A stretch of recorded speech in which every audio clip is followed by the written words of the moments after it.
more this and more metal. That's where it starts. To that with no machine. And it's extremely important that you get it very close to size, or the very tight tolerance, because if you put it in the thread roller and it's too big, it'll blow up the die. Hey, don't forget, we are giving away this Trailblazer. Right now, I'm sitting in traffic in Albuquerque, New Mexico with the Trailblazer. We're racing this thing. We're stuck in traffic. Remember, for every $5 you purchase, could win this.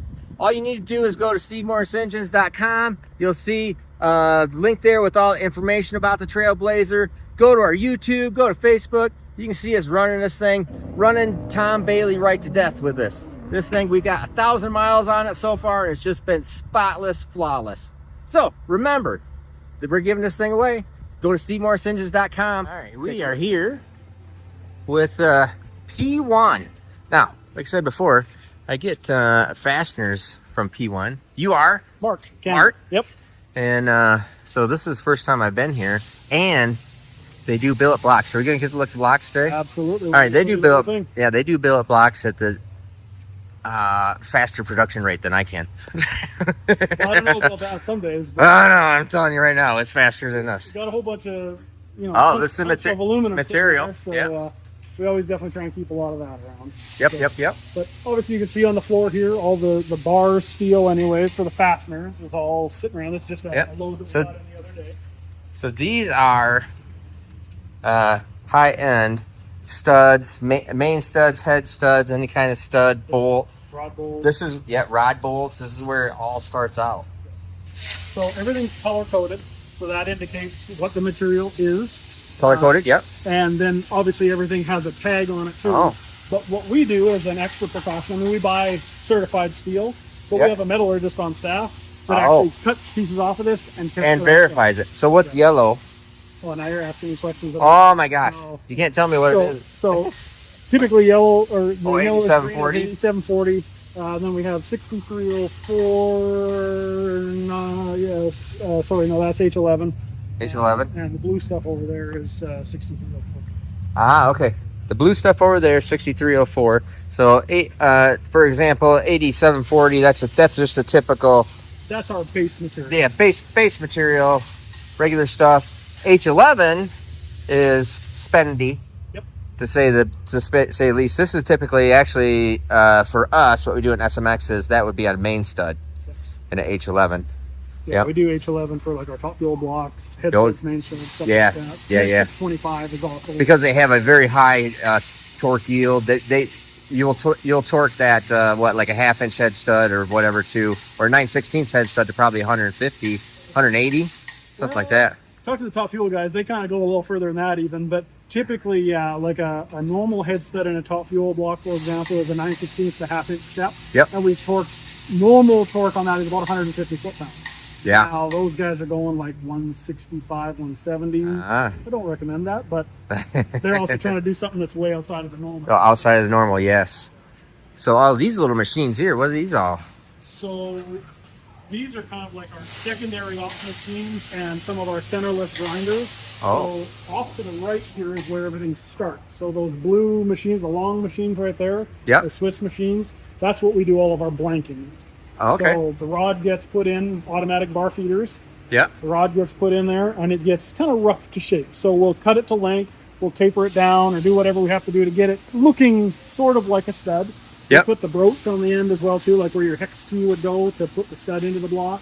Oh, you've done in this machine here. Oh, really? You do broach them here too, eh? So that all gets done. Once it comes out of here, then it'll go get heat treated.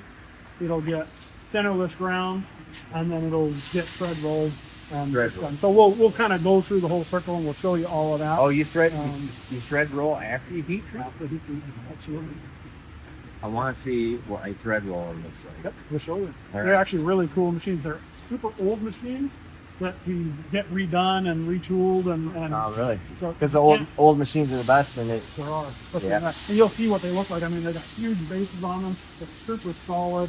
They're just, you can't get machines like that anymore. Okay, So, cool. yeah, so all the blanking is in here. We got a couple of larger blankers over there too, just with bigger drives in them for like when we're doing big stuff. Like we do some, we're actually looking on some like Caterpillar C15 stuff right now, and Okay. like 3/4 inch head studs. So, Yeah. so that's there. This big old machine here, that's our cold header. So what that does is by sheer force, it basically makes a rod bolt or a nut or something like that. So it's got 5 stations, and it just pounds the part with sheer force and squishes the metal into its shape, basically. So I'll kind of good. show you what. Yeah, let's go nut see or what that whatever is. looks like. Yeah. So we do a cold header, and we also have 2 hot headers as well on the other side. The hot headers, what they do is they heat the part up and then push it into shape. Really? Now the end result, same thing. I mean, it does the same thing. The end result part is exactly the same. It's just this is good for high production stuff. The hot header is better for short run stuff. Okay, cool. So that's why we do. All right, excellent. Bunch of the tooling right here for the cold header, and all these dies are basically for what we use to punch that part. Yeah, let's check that out. I want to Yeah. Go right up here. It's not running right now, obviously. So you can see. Oh, we'll go up there. 6 different stations. And what it does is as it hits the part moves from station to station, and it looks more and more like part. So here's a good material. Let's go over here and I'll show you what it's going to be. So it starts out with a piece kind of like that. Yeah. And it just keeps punching it. It's actually probably more like about like that. And every time it punches it, it gets closer and closer to a part. Check that out. That is, so that's just a 12-point nut. Yep. So. But every time it hits in the machine, it pushes more This. and more metal. That's where it starts. That. To that. With no 6 machine, with 6 hits. With no cutting. Nope. There's no cutting involved in that. Until you thread it. Yeah. So we'll do a couple operations where we'll machine this, we'll thread it, a couple little things like that after. But pretty much it's pushed into place by sheer force. I mean, tens of thousands of pounds of force. Or more, actually. It's very flat for something that's been punched out. Yeah, this, believe it or not, is extremely flat. Yeah. Yeah. It's quite impressive how flat it actually comes out. So, but we'll use this for doing rod bolts, head bolts, nuts, things like that. So you're pushing the head bolt, the head on it. Yeah, and this machine, can't remember the exact length of part that it'll do, but like it'll do a part that's fairly long and push the head onto that piece of rod. So it gets fed in. You'll see on the other side. Is it fast or is it slow and a lot of pressure? It's pretty fast. Yeah, I mean this thing goes ka-chung, ka-chung, ka-chung. That's about the speed that it runs at. Yeah. You don't want to get your fingers. Then how does each one? Just have little fingers that transfer it over. So it starts over there and works its way this way. It's a little finger. It's actually holding it. Yep. Yeah, Hits it. Hold it. Yep. And then it spits out the backside where we were just over there. Shoot. Yeah. That's pretty serious. Yeah, when this machine is running, it's running. Oh yeah. Yeah. See this too, because this whole feed is interesting because they're just straightening this all out off of that roll. Yeah, it's got the six rollers basically right there, and So it comes in a coil, and then the machine just straightens it. And I would dare say it is pretty straight. It is. It's extraordinary. It's extraordinarily straight, yeah. This machine also does have the ability to do what we call warm forging, not hot like these machines over here, but it's got a heater inside of here. So if we're doing a material that's super hard and we want to warm it up a little bit just so it doesn't take as much hit or as much force, we can actually warm it a little bit and then feed it in too. So now it's not hot like the hot headers. Yep. These machines here are true hot headers. So there's heating coils and stuff like that in here. So the material comes out here, the coil goes over top of it, gets it red hot, and then stamps it in. Ah. Okay. Tooling for this is a little bit easier to make. It's less money too, but it's slower process. So like to make, say, a head bolt in here takes probably 30 to 45 seconds. To make a head bolt in there, it takes about 10 seconds or less. Oh. So that's for, like I said, that's for production. This is more for like custom projects and things like that where we're doing shorter runs. Sure. Something maybe a little more unique. Okay. We'll do that in here. So Awesome. a couple of those, and then yeah, the big puller over there. Awesome. Never seen this stuff before. 6304 is, I mean, that's kind of the next step up from 8740. So, like, In between. I would say it's comparable to like ARP 2000. A lot of people know what ARP 2000 is. So Yep. we're- Okay.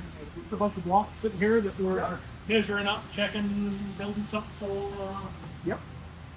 whatever. Yep. But then here's what the traffic is for our build blocks. So we only make a top fuel build block. That's Yep. the only block we make. Yep. That's a block that's actually one of the very, very first blocks that we made. We got it back after it got done.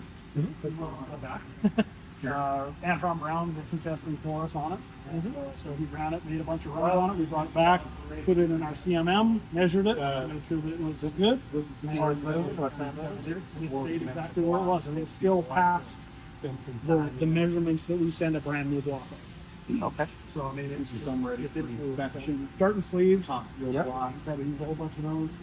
This is what a brand new block looks like here, without the sleeves, no bearings. Pretty much ready to go at this point. So CMM is set up to put our blocks in here, so we can actually CMM the whole block. Okay. We also have lots of little fixtures like this where we'll literally put a stud in there, or a nut, or whatever. So we measure little tiny stuff in here, but also great big stuff too. So lots of skidless profilometers for surface finish checking, microscopes, our torque tension best bench for bolt dyno. Oh yeah. That's where we verify how much torque, clamp load, all those types of things we're creating. You know, when you get your instructions and you open up, it says you've got a torque of 85 foot-pounds.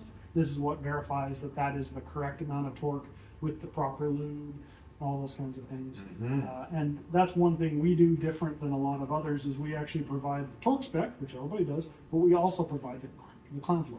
Okay. So we'll say, hey, it's a 1/2 inch stud and it torques to 120 and it gives you 18,500 pounds of clamp load. So, because there's a lot of applications out there where, well, let me go back. A lot of people think that torque means clamp load. Sort of, but it doesn't necessarily.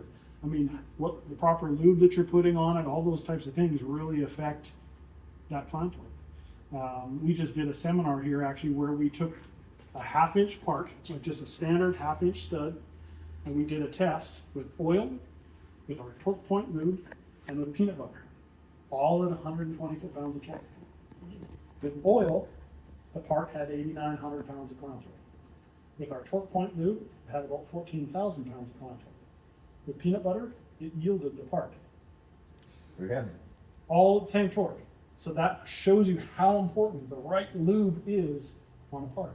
Because that friction factor, the K factor, T equals KDP, that's how important that is to make sure you're using the right lube, everything like that. Because you can, 110 foot-pounds doesn't mean 110 foot-pounds with different lubes.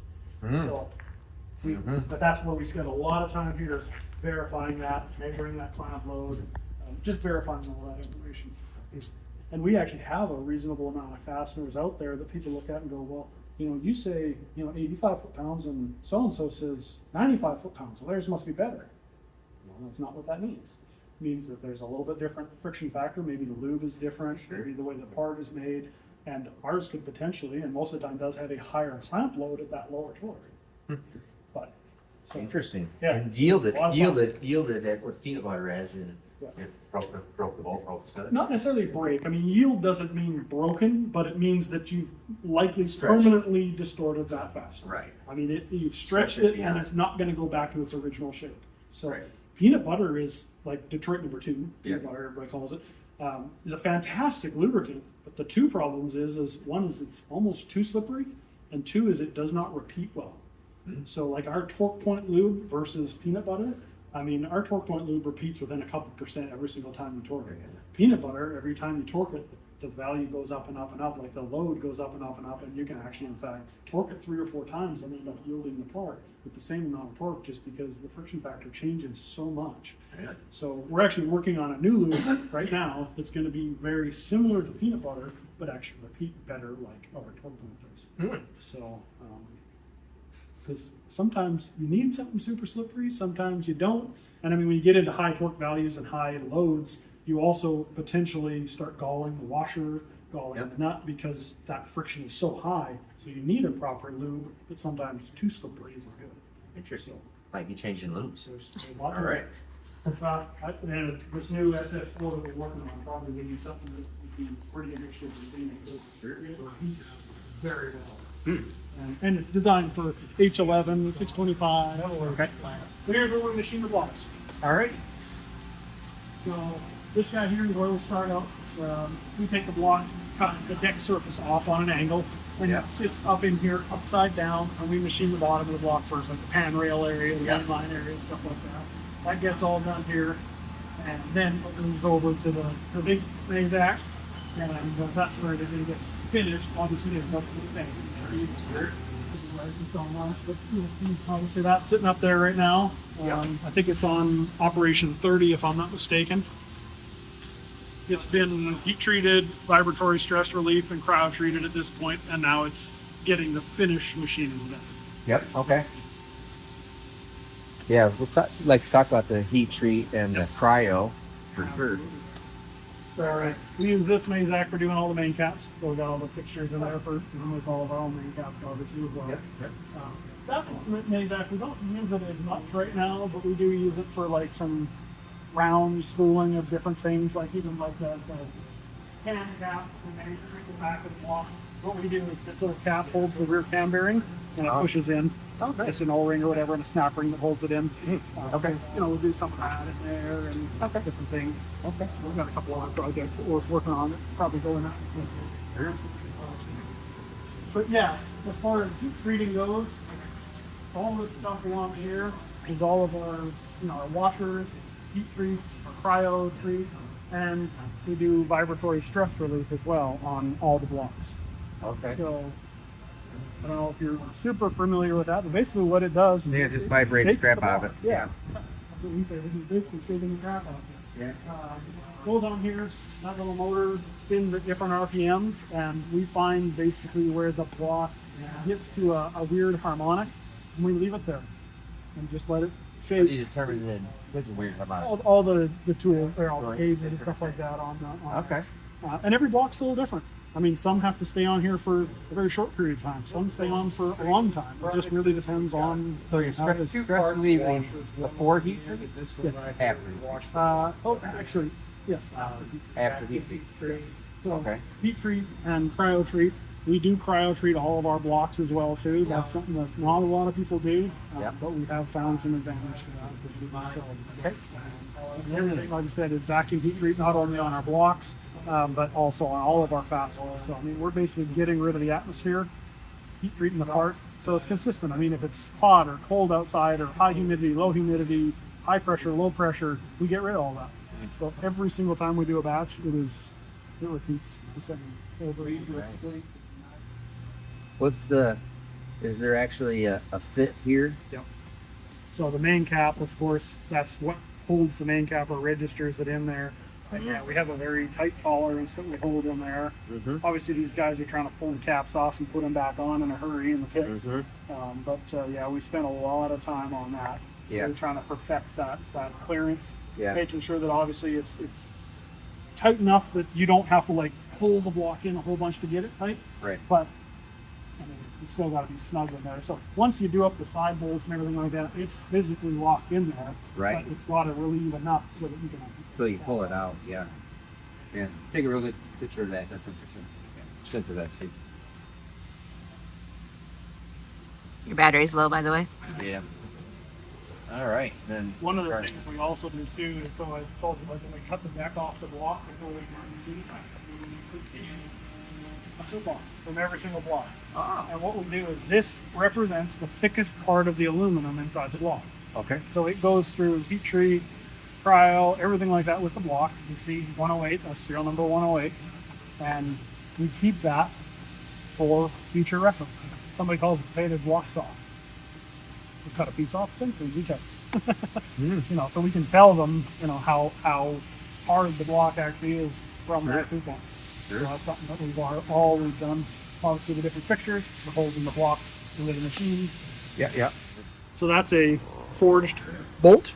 Yep. So a rod bolt is what that's going There, to turn into. So you can see that's what it with looks no like. threads. Stamped. Yeah. So this, or these ones are hot.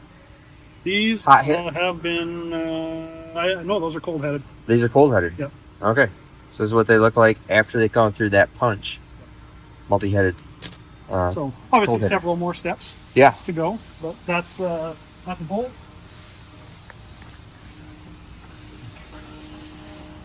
Oh, nuts. There's a nut. Yeah. So depending on, sometimes we stamp the center out. Sometimes Oh. we don't stamp gonna say, center this- out. Depends on several different reasons. Mm-hmm. But once it comes out of there, obviously we'll do a few machining processes and then we'll thread it and Okay. black oxide heat treat. Yeah. Oh, dang. Excellent. But not All right. stuff like that we run in big runs. Yep. So nitriding as well. Do Ah. that here. Yeah. We've got a few tumblers. Tumblers. Yep. Vibratory tumbler stuff. Wired up right now.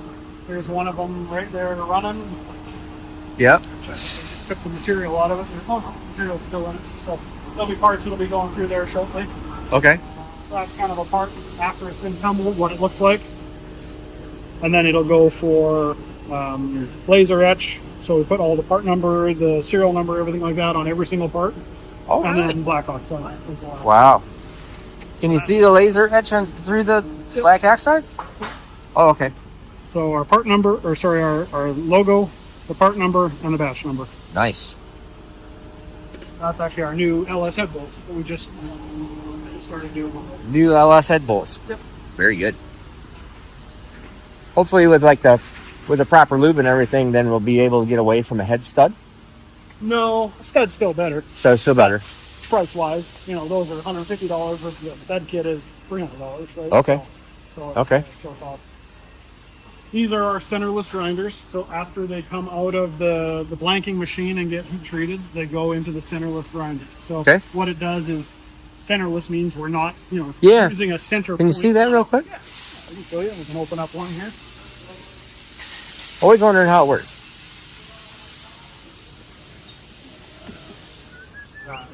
So I don't know if you can see the wheel in there or not. So there's a steady rest up inside there. Hard to see. Yeah. Oh, here we go. Oh, okay. That one's spread Oh, apart, wow. of course. But there's a steady rest down in there. The big wheel on the one side, of course, is the grinding wheel, little wheel on the other side. And the part just goes right down in there. We set the machine up, and it just simply rotates the part in there And grinds the it. center and grinds it to the specific size. Wow. 2 10,000ths or less is typically what we're holding here for tolerance. And once it leaves here, then it goes over to thread roller. And it's extremely important that you get it very close to size, like a very tight tolerance, because if you put it in the thread roller and it's too big, it'll blow up the die. Oh. And that's expensive. Yeah, that's expensive. But everything's fed through this machine. These little fingers, I could pick the part up, drop it in there, because of course you don't put your fingers in there. So it sets in the slot. Yeah, just basically the two wheels are close together. So the slot is holding this in there from getting kicked out, Right, basically. exactly. Kind of holds it up, and then the wheel is the two wheels together, kind of Yeah. shaped in the center. It's probably forcing it down. Rotates it through there, and cuts it to size. Dang. Okay, cool. Now I understand that. Yep. So then once it's ground, thread rolling is next. Oh yeah. So these are what I was talking about, the old machines, these old. Yeah. So this signifies the size of the machine. So we got the 30s, the 50s, a couple different machines, but these are, made in the early 1900s. Yeah, I bet. They're, Yeah, I bet. They're old school, but as you can see, this one's actually a newer machine that we just got in. We're developing it up. But all current automation on it, like controls and everything like that, have been all done. The machine's obviously completely rebuilt. Wow, cool. But the Where's the die? come around here, you might be able to see it from here. So you see right here and right here, it just looks like threads on either side. Oh. And what it does is those two plates go like this. Oh, and it puts the bolt in between and rolls it. Oh. Spits it out. So it comes It drops right out there, or the guy grabs it. But we just set it in there, rolls it, and then comes up. Now, That's where most of the studs are done. all right. Now, That's cool. we do some studs and some bolts in all these machines, but Yeah. with these here, a lot of bolts are done in here. And you actually just drop the bolt down in there. The dies come in, and they rotate the thing, and then they spit it back up. So, it doesn't have one running here right now. But Or So so why is the difference in between that roller being that machine and these being something obviously newer? yeah, just different styles, basically, for doing, like, these are a little faster. They're a little more automated. He's probably going to roll. But it's still rolling. So you can see he's got a stud right there that he's going to put in there. So the machine's all set up. You can see the dies in there. And he's going to basically take the part in. Dies come in and then go back out.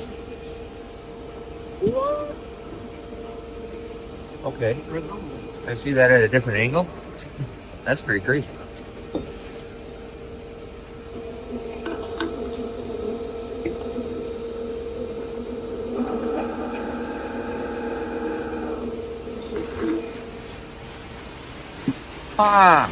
And that thing is just sheer force pushing a thread in.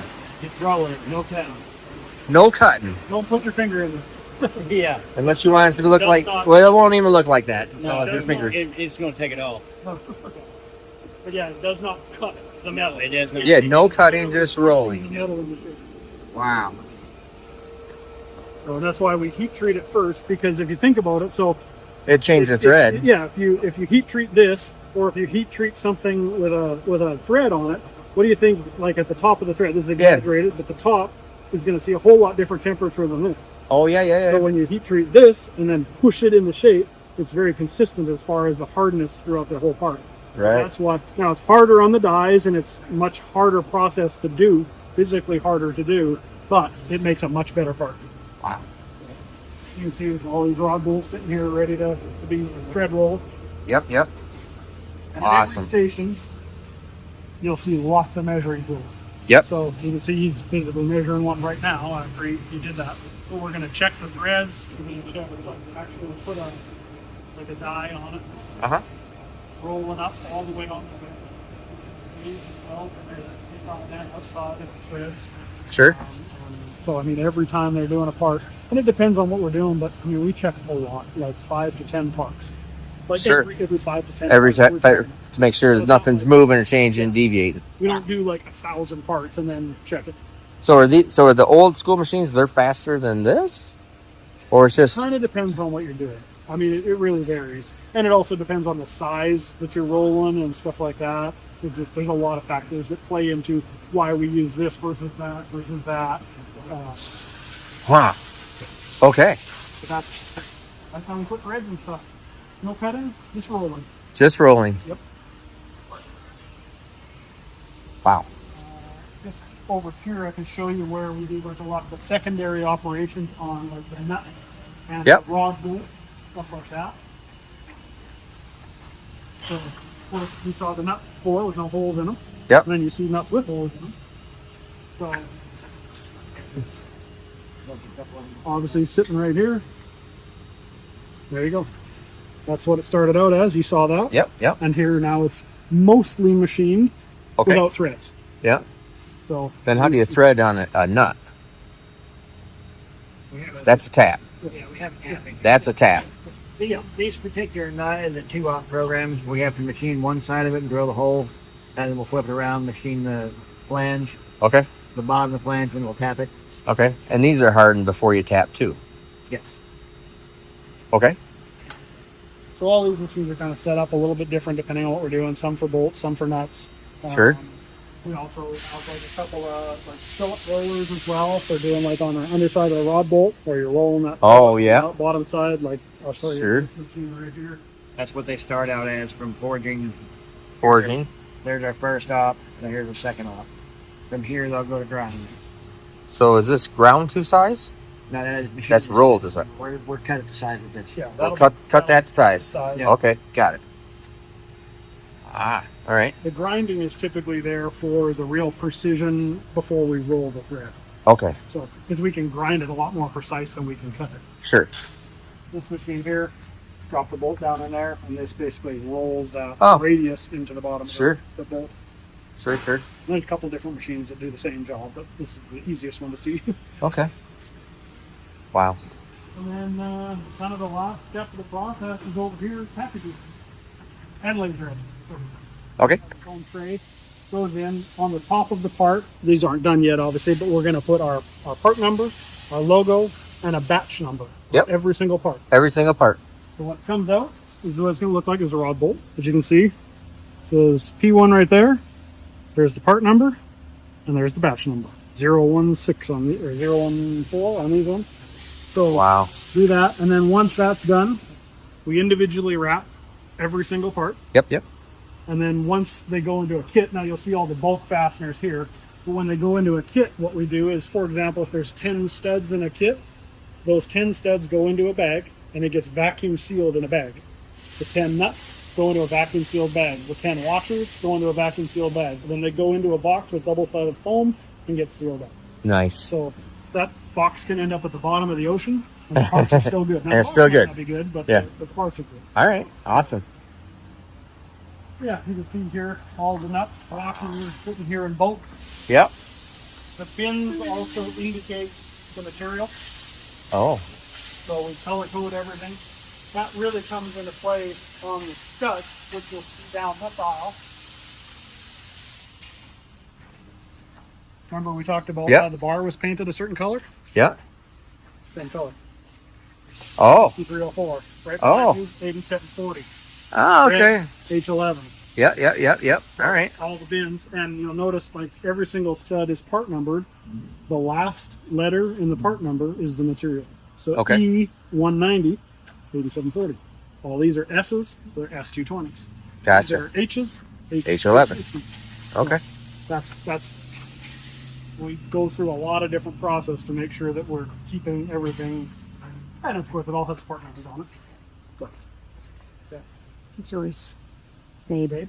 Babe. Ah, you're my favorite. Once that's done, these are the vacuum sealers, so we'll put everything into Yep. these little Packages and send them out. bags, put them in there, sucks all the air out, vacuum Interesting. seals, and then it goes into a kit on the Yep. So actually here, kit right here, it's open, or that I'm gonna open, and I'll show you what it looks like. Little card, Yeah. decal, that's important, right? Decal. Yep. Sticker. Instructions. And what I was telling you too before is all the part numbers are listed with the quantities. And then over here, torque, clamp load, to give all that, all the right. detail and all the fat. What lube to use and all that. Lube and everything. Open it up. Little brush, stick. lube. Jeez. And then everything is packaged like this. So part number, quantity, the description, Very nice. studs. What's the stud kit for? This is a block video thing. Oh no, this is an LS for like an iron LS next block. Okay. All individually wrapped. Yeah, it's a 1/2 inch stud kit. Yep. Okay. So that's a 1/2 inch stud kit for LS Yep, for an LS. Yep. with small inside bolts. Wow. Yep. Fascinating. Okay. So we take a lot of time and a lot of pride in wrapping these things up like this. Yep. So that when the customer gets it. Looks nice. Right. Fantastic. Yeah.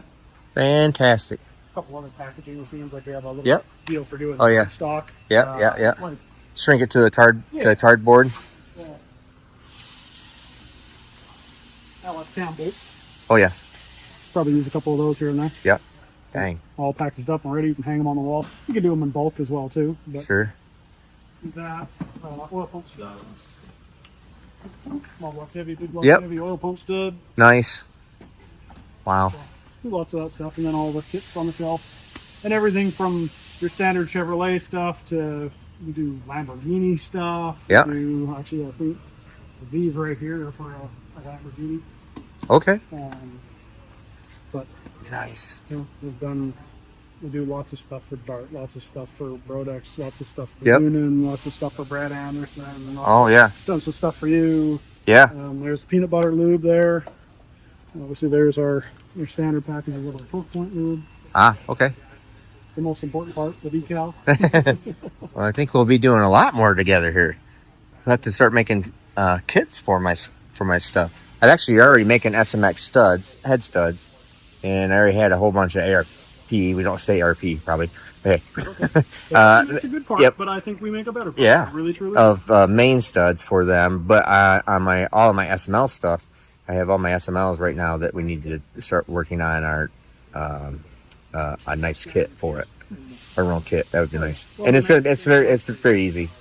So. And we can do it in a kit. We can do it in Yep. bulk. We can do it however you like. All right. So, Awesome. Awesome.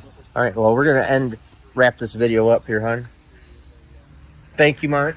Yeah, thank Appreciate you. it. Great Now seeing you you, get for to sure. say this exact same spiel probably for the next 4 hours. I think I've said it, yeah, 6 or 8 times already, and Yes. but you know what? We love doing this. We really do. I mean, Yeah. we love showing people what we do here, and we're proud of it. It is impressive. It is impressive. It's more than I thought. Thread rolling is very cool. I'm really fascinated by the thread rolling and the cold hitter. I wish it was running. I know. I want to hear that kind of stuff. That's pretty fascinating. Now it's a reason for you to come back. All right. Yeah, I'll swing down sometime.